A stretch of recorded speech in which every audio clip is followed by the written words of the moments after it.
It's been a tough few months for the $1.8 trillion private credit market. The market is going through its biggest crisis of confidence in its history. Private credit firms make loans directly to companies, giving them a way to borrow outside of banks and bank-led channels. They use money predominantly from institutional investors, but recently from some wealthy retail investors too, and became major lenders to software companies, especially those backed by private equity firms, which by and large had seemed to be going pretty well.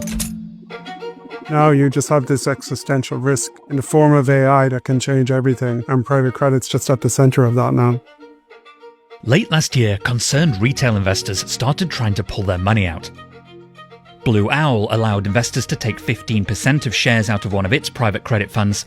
It also sold assets to return capital to investors and reduce debt. Others got more creative. We did see some Blackstone employees basically pitch in some of their own money to help meet redemption requests. But this wasn't enough to calm investors. Blue Owl's shares have fallen sharply since the start of the year. Industry-wide concern, though, meant it was far from a unique case. People have been talking for years about how private credit has been untested, and this is the first time that they've really been under this amount of pressure. Some observers have drawn parallels with the lead-up to the 2008 financial crisis. It has the same trappings as subprime mortgage repackaging had. While others say that fear is overblown, especially since private credit firms don't use your bank deposits to make loans. It's just really hard to assess because these loans are private. Private credit lenders will tell you that they made really smart investments. But the concern is that, what if they didn't? Good news, everyone! Today you're going to learn the connection between one of these, lots of these, and even this. Private credit.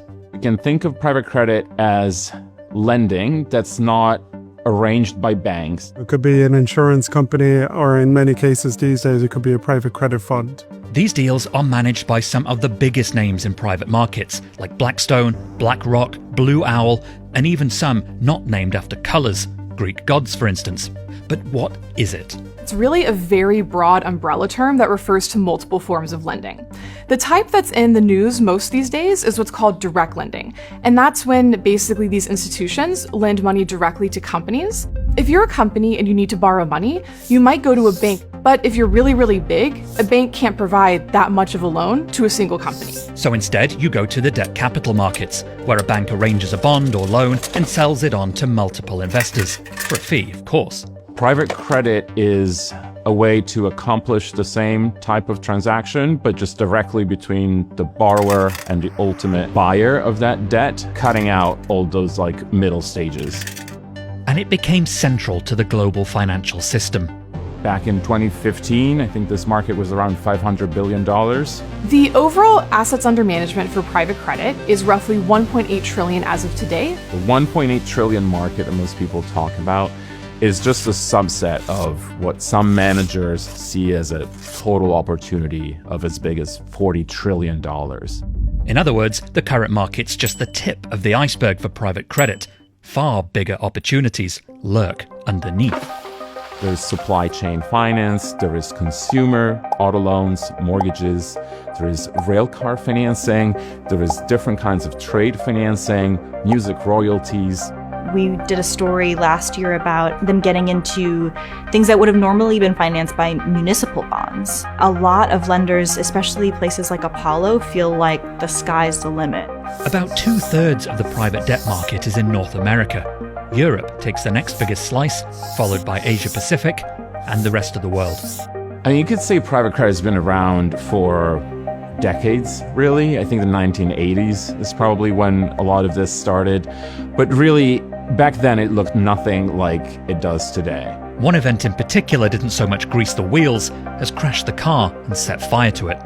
The 2008 financial crisis led to numerous regulations to try to keep that from happening again. And one of the key things regulators essentially said was they wanted banks to do less risky lending. Regulators didn't want banks to make a lot of loans with their own money. And that's what allowed private credit to sort of step in and start doing a lot of this stuff. It can also help out when things get choppy in other debt markets. For example, in 2022, the Federal Reserve had to start raising interest rates. It really caused some problems in the high-yield bond and leveraged loan markets and made those much harder to borrow from. And private credit lenders really stepped up, and they saw it as a massive way to grow their market share. Now, their loans can be more expensive than traditional financing, but borrowers often accept that for speed, certainty, and longer-term relationships with lenders. And software has been one of the biggest targets for direct lenders in recent years. A lot of these companies have very strong revenue growth, but they're not making money. That's something that banks have a hard time financing, but private credit can do quite easily. This is the S&P 500.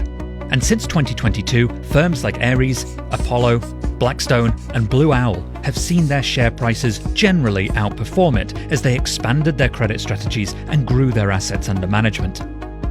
Over that period, Blue Owl's AUM flew up from around $100 billion to more than $300 billion. But something else happened in those 4 years.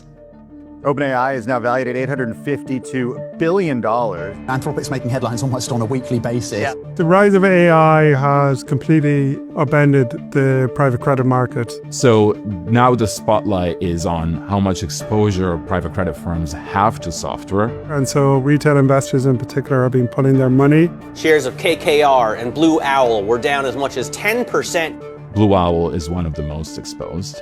And it's why investors are trying to figure out if those loans were underwritten with sound principles or based on overly optimistic growth trajectories that the AI revolution could now put in jeopardy. Towards the end of 2025, Blue Owl co-CEO Mark Lipschultz was pretty confident. Credit quality is excellent in our book, and that doesn't mean no defaults. Everyone's going to have defaults now and then. You just can't have many, and you have to get good recoveries, and that's exactly what we do at Blue Owl. And by the way, so do our peers, and so do the banks. In November, though, it called off a merger of two of its funds amid scrutiny over potential investor losses. It coincided with redemption requests, that is, people asking for their money back, climbing sharply across the industry, including at Blackstone, Blue Owl, and Apollo. There's really not a fund that's been spared over the last few months here. We've seen huge funds receive massive redemption requests that are unprecedented in the history of private credit markets. A lot of the firms that had made a big push into the retail market have had to deal with these redemption requests in an amount that was unprecedented.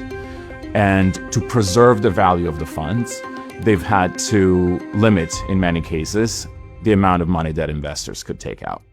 In the first quarter, funds were enforcing caps and denying billions of dollars of withdrawal requests, predominantly from wealthy retail investors who'd sunk capital into special products tailored for them by private credit firms. In some cases, their unmet requests were tens of percentage points higher than the money actually allowed to be taken out. This all comes years after heavy inflows from institutional investors and retail-focused funds, much of that money going into software businesses that were seen as durable. Now, AI is starting to challenge that assumption. And all of this is harder to judge because the market is so opaque. Some of the main drawbacks of private credit is there's much less transparency. Private credit are bespoke loans between sophisticated parties, and it's all private. Loans are not securities. And crucially, that privacy means they don't really trade, so there isn't a market deciding what they're worth. Skeptics have begun questioning the accuracy of private loan valuations, particularly after a string of investments recently had their values slashed to zero, with little to no warning. It follows the collapse of subprime auto lender Tricolor and auto parts supplier First Brands last year. While only tangentially related to private credit, their demise raised broader questions about underwriting and hidden leverage across all credit markets. Jamie Dimon has been sort of a vocal critic of the private credit market, is how I would say it. The JP Morgan CEO was among the bankers facing losses tied to Tricolor, and he went full insect in his assessment. My antenna goes up when things like that happen, and I probably shouldn't say this, but when you see one cockroach, there are probably more. It's a very visual image of hidden problems coming to the surface, as cockroaches tend to do when lights go off. But the bigger point that he was making is there could be more problems, and this could be just the beginning, and no one is really safe. This is what led some observers to draw comparisons to what happened in 2008.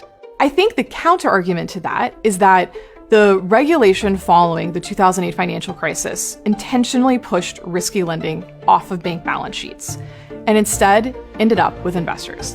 And so they can afford to lose that. They may not like to lose that, but they can afford to lose that.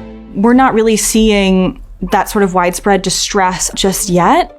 But definitely, I think we can say that the best days for private credit are probably behind us, and the next few quarters, years are going to be more challenging.